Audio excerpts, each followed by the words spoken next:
ಅಣ್ಣವ್ರು ಹೇಳ್ತಾ ಇದ್ರು ಅವಾಗ, ಬೇರೆ ದುಡ್ಡು ಕಷಾಯ ಹಾಕವು, ಕಷಾಯ ಥರ ನೋಡಬೇಕು, ಏನು ಥರ ನೋಡಬೇಕು, ಏನು ಥರ ನೋಡಬೇಕು. ಬೇರೆ ದುಡ್ಡು ನಮ್ಮ ದುಡ್ಡು ನಮ್ಮದು ಹಂಗೆ ನೋಡ್ಬೇಕು. ಈ ಅಕ್ಕಾಲ ಹೇಳಿವಲ್ಲ ಸ್ವಲ್ಪ ಇವಾಗ ಹೆಂಗಿದು. ಅವ್ರ ಅಣ್ಣವ್ರು ಹೇಳ್ತಾ ಇದ್ರು, ತಾಸ ಹೋಗ್ತೀನಿ ರೀ, ಹೋಗಿ ಇನ್ನೊಂದು ಡೇಟ್ ಕೊಡ್ತೀನಿ ಮಾಡೋಗ್ರಿ.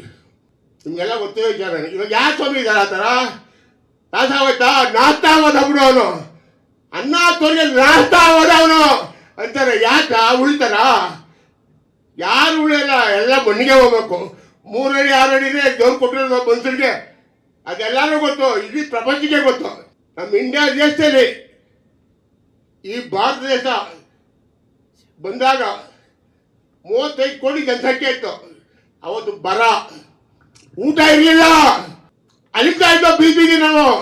ಅಂಬ್ಲಿಲ್ಲ ಹಾಕ್ತಾರ, ಅದೆಲ್ಲ ಹಾಕ್ತಾರೆ, ಇದೆಲ್ಲ ಹಾಕ್ತಾರೆ ಅಂತಂದು ನಾನು ನೋಡಿದ್ದೀನಿ.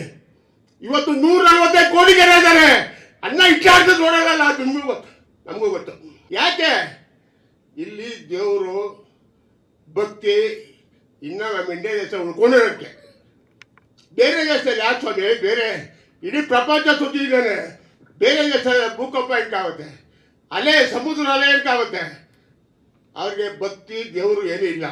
ಇಲ್ಲಿ ನಮ್ಮ ಇಂಡಿಯಾ ದೇಶದಲ್ಲಿ ರಾಮ ಲಕ್ಷ್ಮಣ ಸೀತೆ ಅದೆಲ್ಲ ಇರೋದಕ್ಕೆ ನಮ್ಮ ಇಂಡಿಯಾ ದೇಶ ಸೇಫಾಗಿರ್ತದೆ.